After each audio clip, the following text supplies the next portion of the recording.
नमस्कार विद्यार्थी मित्रांनो, मी शैलजा पाटील मॅडम आपल्या या इयत्ता 10वीच्या व्हिडिओमध्ये सहर्ष स्वागत करते। आपण शिकतो आहोत समरूपता, गणित भाग 2 मधले हे पहिलं प्रकरण। याच्यातला हा एवढा शेवटचा एक पॉइंट राहिलेला आहे।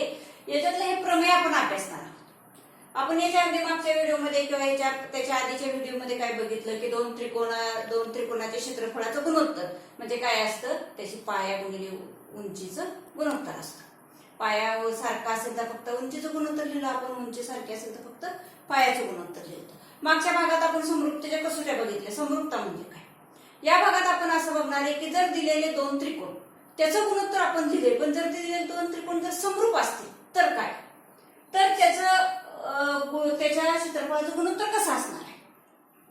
तर आता हे जे प्रमेय आहे आपलं आजचं, ते प्रमेय असं आहे की जर दोन त्रिकोण समरूप असतील तर त्यांच्या क्षेत्रफळाचे गुणोत्तर हे त्याच्या संगत भुजांच्या वर्गाच्या गुणोत्तरा एवढे असते। बघा या ठिकाणी पाया आणि उंची या दोन्हीपैकी कशाचाही उल्लेख केलेला नाहीये। भुजामध्ये पाया येतो, भुजा म्हणजे पाया सुद्धा चालतो त्या ठिकाणी, पण या ठिकाणी काय म्हणले, जर त्रिकोण समरूप असतील तर आपल्याला उंची माहित नसली तरी सुद्धा चालतं। हे प्रमेय किंवा त्याच्यावरचं एक उदाहरण हे दोन्हीपैकी एक परीक्षेला बऱ्यापैकी येतं। आता आपल्याला काय सिद्ध करायचंय, तुम्हाला जर दोन त्रिकोण समरूप असतील म्हणजे दोन समरूप त्रिकोण दिले तर त्यांच्या क्षेत्रफळाचे गुणोत्तर हे त्यांच्या संगत भुजांच्या वर्गाच्या गुणोत्तरा एवढे असते। म्हणजे त्याची संगत भुजाची लांबी फक्त आपल्याला माहिती पाहिजे, पण संगत भुजाची म्हणजे कसं, आता हे दोन त्रिकोण समरूप आहेत। आता आपण दोन त्रिकोण घेतले ए बी सी आणि पी क्यू आर, मग त्याची संगत भुजा ए बी ची संगत भुजा पी क्यू, ए सी ची पी आर आणि बी सी ची क्यू आर। हे दोन त्रिकोण समरूप आहेत। आपण फक्त आकृती काढायची, त्याच्यावरून प्रमेय लिहायचं, प्रमेय कधी पाठ करायचं नाही।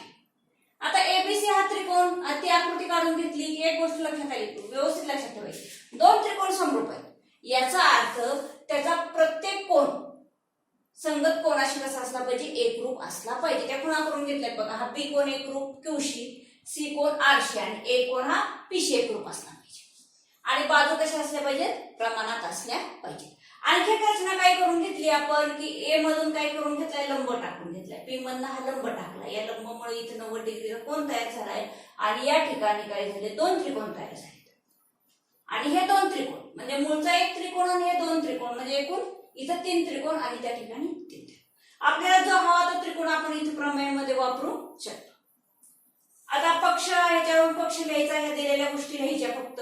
आता आपल्याला साध्य काय करायचंय की ह्या दोन त्रिकोणाच्या क्षेत्रफळाचं गुणोत्तर म्हणजे काय, एक तर कुठली एक बाजू घ्या, एबी चा वर्ग भागिले पीक्यू चा वर्ग घ्या किंवा बीसी चा वर्ग भागिले क्यूआर चा वर्ग। बघा मी एबी वर्ग बरोबर बीसी वर्ग बरोबर एसी वर्ग म्हणत नाहीये, ह्या दोन्हीचा भाग घालून आलेला भागाकार किंवा बीसी वर्ग भागिले क्यूआर वर्ग हे गुणोत्तर किंवा एसी वर्ग भागिले पीआर चा वर्ग, ही सगळे गुणोत्तर, ह्याच्यापैकी कुठलंही गुणोत्तर म्हणजे काय असतं, ह्यांच्या क्षेत्रफळाचं गुणोत्तर असतं। आता हे प्रमेय कसं अभ्यासायचं, आता पहिल्याला दिलेल्या ज्या गोष्टी आहेत त्याच्यानुसार पहिल्यांदा लिहून घेऊया।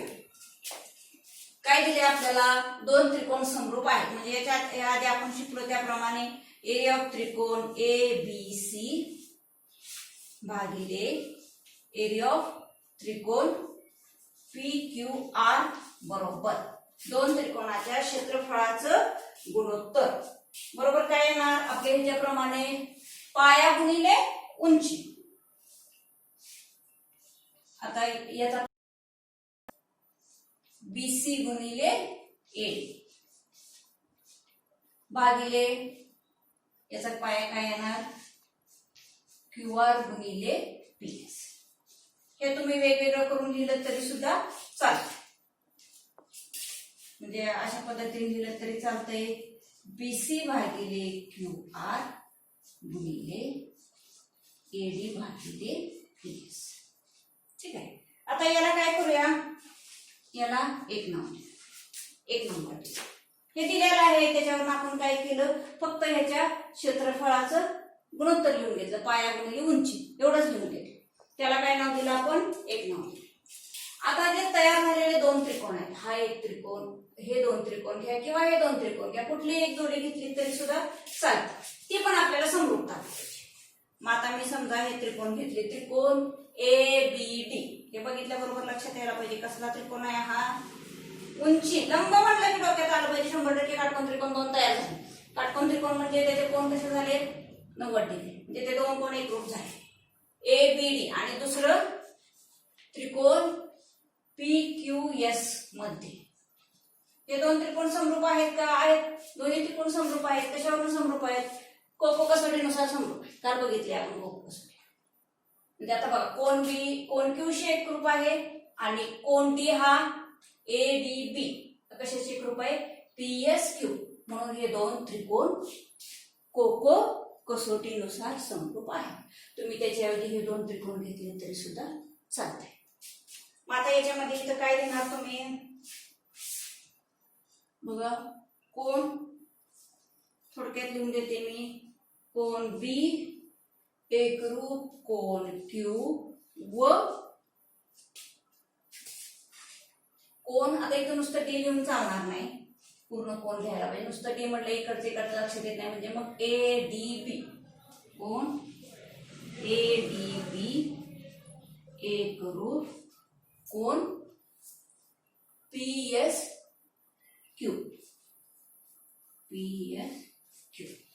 ठीक आहे. कारण काय झालं दोन्हीला सुद्धा पक्ष आहे, पक्षमध्येच तसं दिलेलं आहे. पक्षानुसार या दोन्ही गोष्टी एकरूप आहेत. म्हणून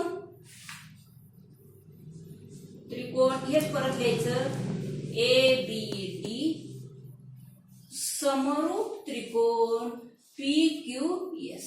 कारण काय लिहिणार इथं कोको कसोटीनुसार हे दोन त्रिकोण काय आहेत समरूप आहेत. मग आता हे दोन त्रिकोण समरूप आहेत. मग त्याच्या क्षेत्रफळाचं गुणोत्तर त्याच्या संगत बाजूचं गुणोत्तर कसं लिहिणार आपण? त्याच्या बाजू सुद्धा प्रमाणात असणार आहे या दोन त्रिकोणाच्या. म्हणजे कुठल्याही दोन बाजू आपल्याला पाहिजे ते घेऊया. समजा ही उंची घेतली AD भागिले PS. म्हणून त्याच्यावरून लिहितोय आपण AD भागिले PS बरोबर. आता आपण या ठिकाणी ही बाजू वापरली त्यामुळे ही बाजू घेऊया.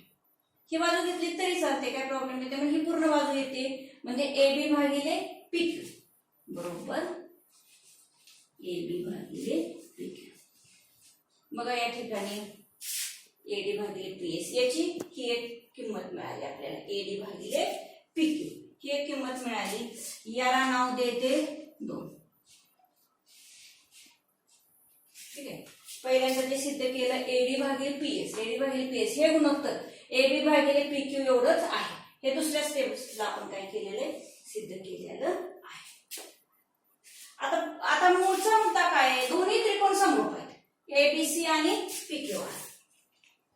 मग त्याच्या बाजू त्या दोन्हीच्या पण बाजू प्रमाणात असणार आहेत. परंतु त्रिकोण ABC समरूप त्रिकोण PQR हे दोन्ही त्रिकोण कसे आहेत समरूप आहेत. म्हणून त्याच्या बाजू कशा येणार? म्हणून आता याच्या बाजू सगळ्याच प्रमाणात येणार. म्हणजे कसं AB भागिले PQ बरोबर. दुसरी बाजू कुठली ही AC भागिले PR बरोबर. आता राहिले कुठलं BC भागिले QR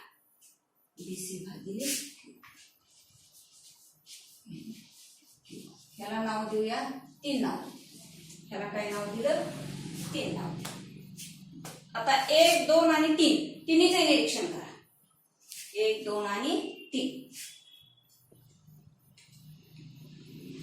काय दिसते त्याच्यावरून आपल्याला. आपण इथं काय सिद्ध केलं AB भागिले PQ ची किंमत AD भागिले PS सुद्धा चालते आणि AB भागिले PQ चे ह्या दोन्ही सुद्धा किमती चालतात. म्हणजे ही सगळी गुणोत्तर एकसारखी येणार. हे सगळ्या बाजूंचं गुणोत्तर एकसारखे येणार. काय ठरायचं समजा याचा भागाकार 4/5 आला. हा सुद्धा 4/5 तो सुद्धा 4/5 हा पण 4/5 याचं उत्तर सुद्धा 4/5. म्हणजे आपण AB भागिले PQ च्या जागेला AC भागिले PR च्या किमती असल्या तर त्या सुद्धा घालून क्षेत्रफळ काढू शकतो, क्षेत्रफळाचं गुणोत्तर काढू शकतो. या किमतीवरून सुद्धा गुणोत्तर काढू शकतो. पण 1, 2 आणि 3 त्याच्यावरून आता पहिल्या ठिकाणी परत जाऊया. 1 मध्ये परत जाऊया. आता या ठिकाणी ही जी किंमत घातली होती या ठिकाणी जर किमती बदलल्या. आता BC भागिले QR इथं. आता मी AD भागिले PS याची किंमत AB भागिले PQ आहे, AB भागिले PQ ची किंमत BC भागिले QR सुद्धा आहे. मग मी इथं समजा BC भागिले QR घातली, तर मग इथे त्याचा अर्थ काय होतोय, ही काय येतंय, BC चा वर्ग भागिले QR चा वर्ग. म्हणजे आपल्याला सगळ्या बाजू माहिती असायची गरज नाही. मग आपल्याला फक्त दोन्ही त्रिकोणाचे क्षेत्रफळ गुणोत्तर काढायचं असेल तर एक बाजू आणि त्याची संगत बाजू माहिती असली तरी बस होतंय. बघा आता 1, 2 व 3 वर काय लिहिते मी, हेच लिहिते, एरिया ऑफ त्रिकोण ABC भागिले एरिया ऑफ त्रिकोण PQR बरोबर. इथं BC भागिले QR तसंच ठेवते आणि AD भागिले PH ची किंमत AB भागिले PQ आहे आणि AB भागिले PQ ची किंमत परत BC भागिले QR आहे. मग इथं मी परत लिहिते BC भागिले QR बरोबर. मग याचा अर्थ काय होतोय, BC चा वर्ग भागिले QR चा वर्ग. हे कशावरून लिहिलं आपण, 1, 2 व 3 वरून.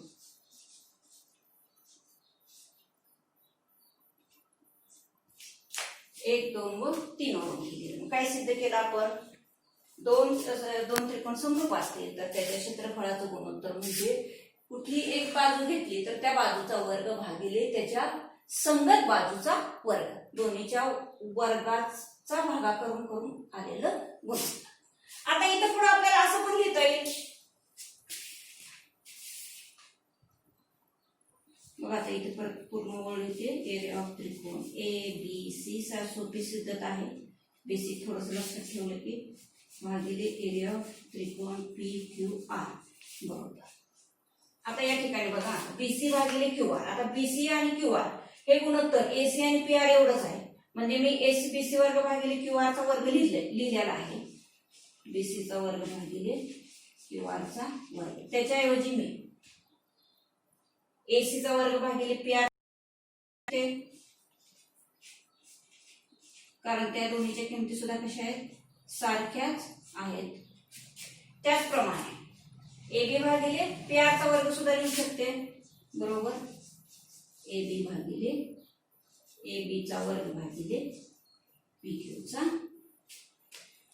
AC भागिले PR PQ चा वर्ग.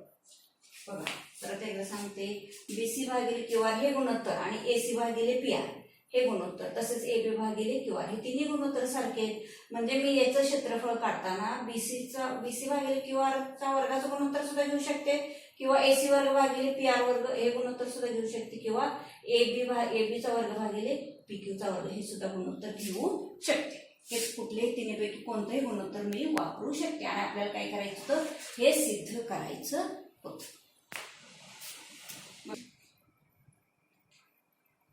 तर आता आपण अभ्यासणार आहोत उदाहरण संग्रह 1.4 त्यातली महत्वाची उदाहरण. आता हे पहिलं उदाहरण आहे, पहिलं, दुसरं आणि तिसरं एकसारखेच उदाहरण आहेत तिन्ही पण. आता हे 1 मार्काचं अतिशय महत्वाचं उदाहरण आहे. त्याच्यात तुम्हाला काय देतात, दोन समरूप त्रिकोणाच्या संगत बाजूचं गुणोत्तर 3 आसपास आहे तर त्यांच्या क्षेत्रफळांचे गुणोत्तर काढा. तुम्हाला समरूप हा शब्द आला की आपल्याला काय आठवलं पाहिजे, त्रिकोणाच्या क्षेत्रफळाचं गुणोत्तर बरोबर त्याच्या संगत बाजूचा वर्ग, हे आपल्याला सूत्र व्यवस्थित आठवलं पाहिजे. मग फक्त आपल्याला त्रिकोणाच्या क्षेत्रफळाचं गुणोत्तर काढा, फक्त गुणोत्तर काढायचं. मग आता या ठिकाणी काय करायचं, तुम्ही त्रिकोण मानले तरी चालतील, 2 किंवा डायरेक्ट लिहिलं तरी सुद्धा चालतंय. समजा मी असं म्हणलं, समजा एक त्रिकोण ABC समरूप त्रिकोण PQR, हे 2 त्रिकोण मी समरूप मानले बरोबर. मग काय येणार इथं, एरिया ऑफ त्रिकोण ABC भागिले एरिया ऑफ त्रिकोण PQR, 2 त्रिकोणाच्या समरूप त्रिकोणाच्या क्षेत्रफळाचं गुणोत्तर बरोबर त्याच्या संगत बाजूंचे गुणोत्तर.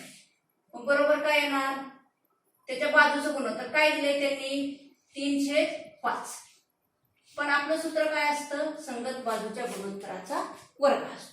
म्हणजे काय येणार, 3 चा वर्ग छेद 5 चा वर्ग लिहा किंवा 3/5 चा वर्ग लिहिला तरी चालतंय. मग काय येणार या ठिकाणी, आपल्याला कुठल्याही एक त्रिकोण दिलेला कुठल्याही एका त्रिकोणाचं क्षेत्रफळ दिलेलं नाही, दोन्हीचं फक्त आपल्याला गुणोत्तर काढायचं. फक्त काय करायचं, 3चा वर्ग 9, 5चा वर्ग 25.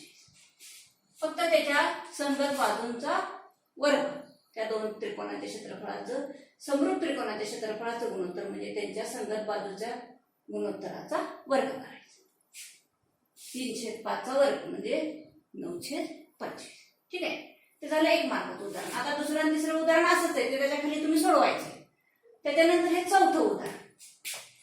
या चौथ्या उदाहरणात काय केलंय, तुम्हाला LMN आणि PQR हे दोन त्रिकोण समरूप दिले आणि या ठिकाणी PQR ला इथे 9 गुणिले आणि ह्याला 16 गुणिले, मध्ये बरोबर चिन्ह दिले. तर आणि परत QR ची किंमत दिली. आता हे जे गुणोत्तर आहे हे आधी व्यवस्थित करून घेऊ. ते जे दिलेलं गुणोत्तर काय दिलंय, 9 गुणिले एरिया ऑफ त्रिकोण PQR बरोबर 16 गुणिले एरिया ऑफ त्रिकोण LMN. 16 गुणिले एरिया ऑफ त्रिकोण LMN. आता काय करायचं, हे PQR आहे, हे LMN गुणिले इकडे भागिले आणले म्हणजे असं तयार होईल, एरिया ऑफ त्रिकोण PQR भागिले एरिया ऑफ त्रिकोण LMN बरोबर. बघा हे आहे, ही इकडे संख्या आली आहे, इकडची पहिल्यांदा कुठली संख्या आहे, ती 16 इथं आहे असं राहणार आणि हे 9 गुणिले ते इकडे. बघा ही स्टेप आपल्याला द्यायला त्याच्यावर ही स्टेप दिली आहे तुम्हाला. फक्त काय करायचं, हे 9 इकडे आणायचं. काय आलं, हे गुणोत्तर PQR भागिले LMN बरोबर 16 भागिले 9. आता त्यांनी काय दिले, QR दिले म्हणजे एक बाजू दिली आणि MN काढायची. आपल्याला ह्याच्या किमती माहित आहेत. मग आता या ठिकाणी कसं लिहिणार, एरिया ऑफ त्रिकोण PQR भागिले एरिया ऑफ त्रिकोण LMN बरोबर बाजू कुठली आहे आपली, आपला वरती त्रिकोण आहे PQR आहे, मग त्याची बाजू कुठली, ही QR. मग बरोबर काय येणार, QR चा वर्ग भागिले MN चा वर्ग, त्याच्या संगत बाजूचा वर्ग, MN चा वर्ग. बरोबर. इथंच वाटलं तर मी किंमत घालते. QR ची किंमत 20 आहे, 20चा वर्ग भागिले MN चा वर्ग. आता ह्या पण किमती आपल्याला माहिती आहे, किती आहे, 16 भागिले 9. 16 भागिले 9. मग याची किंमत घातली आपण 16 भागिले 9 बरोबर काय येते, 20चा वर्ग. काही कॅल्क्युलेशन करायचं नाही तर मी तसंच ठेवते, 20चा वर्ग भागिले MN चा वर्ग. आता MN बरोबर काय केलं, बघा आता हे MN इकडे आणलं, 9 त्या बाजूला आणलं म्हणजे 16 गुणिले MN चा वर्ग बरोबर 20चा वर्ग गुणिले 9.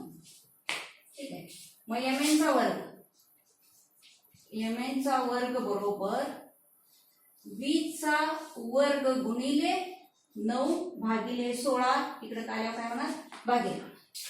मी कॅल्क्युलेशन काय केलं नाही, आपल्याला MN चं वर्गमूळ काढायचं. सगळे वर्ग संख्या आहेत आपल्याला, फक्त इथं काय करायचं, फक्त वर्गमूळ काढायचं आहे. MN बरोबर काय येणार बघा, 20चा वर्गच्या ऐवजी मी फक्त इथं 20 लिहिणार, 9चं वर्गमूळ 3 आणि 16चं 4. आता काय उत्तर येत आहे, आता इथं भागारोला तरी चालतंय. 4 पंचे 20, 5 त्रिक 15. MN बरोबर 15. तुम्ही वर्ग करून परत वर्गमूळ काढलं तरी सुद्धा चालतं, उत्तर तेच येणार आहे. पण प्रत्येक संख्येतून वर्गमूळ निघत होतं. 20 वर्गाचं वर्गमूळ 20, 9चं वर्गमूळ 3 आणि 16चं 4. परत इथं भाग घालवला, यांचा गुणाकार करून भाग घालवला असता तरी चालला असतं, पण मध्ये गुणिले चिन्ह त्यामुळे आपण भाग घालवू शकत होतो.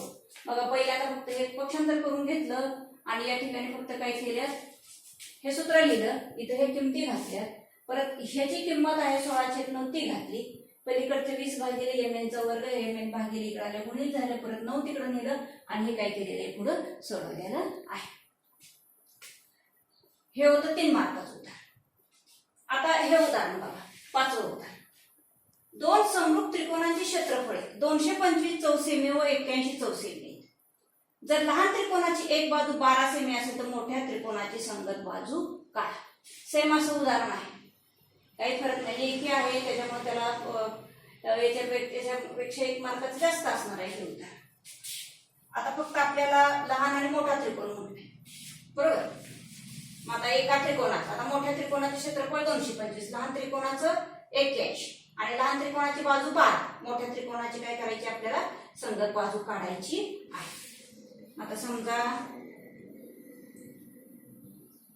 एरिया ऑफ त्रिकोण ABC आपण त्याला मानलं, याचं क्षेत्रफळ आहे 225. ठीक आहे. दुसरं घेऊया एरिया ऑफ त्रिकोण PQR. दुसरा हा समजा लहान त्रिकोण आहे, त्याचं क्षेत्रफळ आहे 81 सेमी. ठीक आहे. हा लहान आहे, हा मोठा त्रिकोण आहे. मग आता यांच्या त्रिकोणाचं क्षेत्रफळाचं गुणोत्तर कसं आहे? एरिया ऑफ त्रिकोण ABC भागिले एरिया ऑफ त्रिकोण PQR बरोबर. आता ABC, आता त्याची एका त्रिकोणाची एक बाजू 12, लहान त्रिकोणाची एक बाजू 12 सेमी दिली. आता ह्यातला लहान त्रिकोण कुठला आहे? हा त्रिकोण लहान आहे, म्हणजे ही बाजू 12 सेमी आहे. आणि वरची बाजू काय करायची आपल्याला काढायची आहे. किंवा याची एक बाजू आपण समजा आता इथे एक संगत बाजू काढायची, ही बाजूच आपण PQ बरोबर 12 मानली. PQ बरोबर 12 मानली. ही बाजू तिथे PQ घेऊया पाहिजे तर ही बाजू PQ घेतली, मग त्याची संगत बाजू आली AB. AB माहिती नाही आपल्याला, AB माहिती नाही. PQ किती आहे? 12. वरच्या उदाहरणासारखंच उदाहरण आहे, आता काही फरक नाही. आता ह्याचं क्षेत्रफळ मोठ्याच आहे 225 भागिले लहान त्रिकोणाचं क्षेत्रफळ आहे 81 बरोबर. आता इथं बघा, इथं वर्ग लिहायला पाहिजे. AB चा वर्ग भागिले QR चा बरोबर काय येणार इथं? AB चा वर्ग भागिले 12 चा वर्ग. सेम मला ह्याच्यासारखं गणित आहे, फक्त इकडे पक्षांतर करा आणि हे उदाहरण तुम्ही सोडवू शकता. याचं इकडे पक्षांतर करून फक्त वर्गमूळ काढायचं, काही करायचं नाही. सेम असं उदाहरण आहे, काही फरक पडणार नाही. बघा, हे लहान त्रिकोण आहे 12 सेमी, हा लहान त्रिकोण आहे 81, ह्याचंही बाजू लहान आहे, हा मोठ्या त्रिकोणाची बाजू मोठी आहे. हा त्रिकोण आपण इथे हे नाव पहिल्यांदा लिहिलं मोठं म्हणून, मोठ्या त्रिकोणाची बाजू वरती येणार, हे लहान त्रिकोणाची बाजू हे भागिले आहे म्हणजे ही बाजू भागिले आहे. हे असंच पक्षांतर करून फक्त वर्गमूळ काढायचं, हे तुम्ही करू शकता. आता ह्यातलं एक 6वं एक उदाहरण आहे, तेवढं एक तुम्हाला इथं सोडवून देते मी. या 6व्या उदाहरणामध्ये त्यांनी तुम्हाला काय केलेलं आहे, दोन त्रिकोणांचं दोन समभुज त्रिकोण दिले. दोन समभुज त्रिकोण दिले म्हणजे कोणीची मापासारखे नाही दोन त्रिकोणाची. त्यात ते दोन वेगवेगळे त्रिकोण आहेत परंतु त्यांच्या भुजासारखे आहेत. त्यांच्या भुजा कशा आहेत? सारखे. 6वं उदाहरण आहे त्रिकोण ABC आणि त्रिकोण DEF. हे समभुज त्रिकोण आहेत आणि तुम्हाला दिलंय काय? एरिया ऑफ त्रिकोण ABC भागिले एरिया ऑफ त्रिकोण DEF बरोबर 1/2 म्हणजे 1 भागिले 2. म्हणजे यांच्या क्षेत्रफळाचं हे गुणोत्तर त्यांनी तुम्हाला दिले आणि काय दिलंय? हे समभुज त्रिकोण आहेत. समभुज त्रिकोण आहेत. आणखी काही दिले तुम्हाला? एक बाजू दिली, मग सारखंच उदाहरण आहे. एक बाजू दिली, कुठली दिली? AB बरोबर 4 तर DE किती? AB बरोबर 4 तर DE किती? आता बघा, यात तुम्हाला DE म्हणजे संगत बाजू दिली. जरी संगत बाजू दिली नसती तरी सुद्धा या बाजू जरी सारख्या असल्यामुळे आपल्याला त्या बाजू घेता आल्या असत्या. या ठिकाणी DEF या दोन त्रिकोणाच्या बाजू सारख्या नाही तर एकाच त्रिकोणाच्या सगळ्या बाजू सारख्या. समभुज म्हणजे काय? ह्या सगळे 4 असेल 4 4 सेमी, 5 5 5 सेमी. म्हणजे ह्याची बाजू ह्याची संगत असेल तर ह्या प्रत्येक बाजूशी ती संगत बाजू. पण आता आपल्याला त्यांनी देताना दिलेले तीच संगत बाजू दिलेली.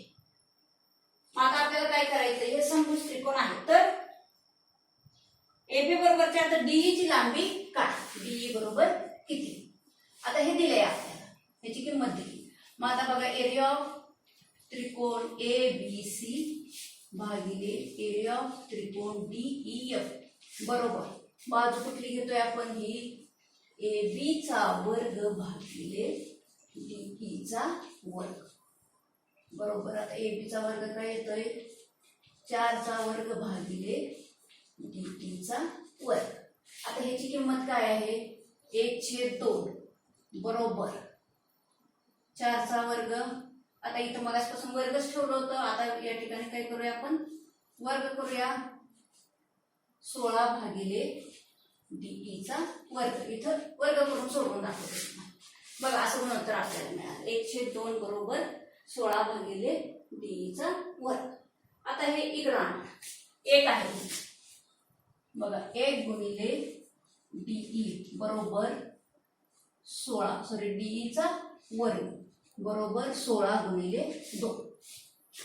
आता या ठिकाणी गुणाकार करत नाही, आपल्याला वर्गमूळ काढायचे दोन्हीचा. आता एक मूल्याने काही फरक पडत नाही, पण दोन्हीचं जर वर्गमूळ काढलं तर डीई बरोबर काय येणार, 16चं वर्गमूळ 4, 2चं वर्गमूळ निघत नाही, वर्गमुळात 2. डीई बरोबर 4 वर्गमुळात 2. ते पण एक महत्वाचं गणित आहे, गणित ते लिहून घ्या तुम्ही पुस्तकातून. आणि याच्याप्रमाणे ह्याचं गुणोत्तर दिलंय, समभुज त्रिकोण आहेत. आणि या ठिकाणी काय होतंय, हे वर्गमूळ निघत नाही, 16च निघतंय, 16 गुणिले 2 आहे, त्यामुळे 16चं वर्गमूळ काढलं आणि 2 ला वर्गमूळ चिन्हात घातलं, म्हणजे डीई बरोबर 4 वर्गमुळात. व्यवस्थितपणे हा प्रमेय लिहून घ्या आणि सगळी उदाहरणं व्यवस्थितपणे सोडवा. काही उदाहरणं सुटली नसेल तर मला कॉन्टॅक्ट करा, मला त्याचे फोटो पाठवा. थँक्यू.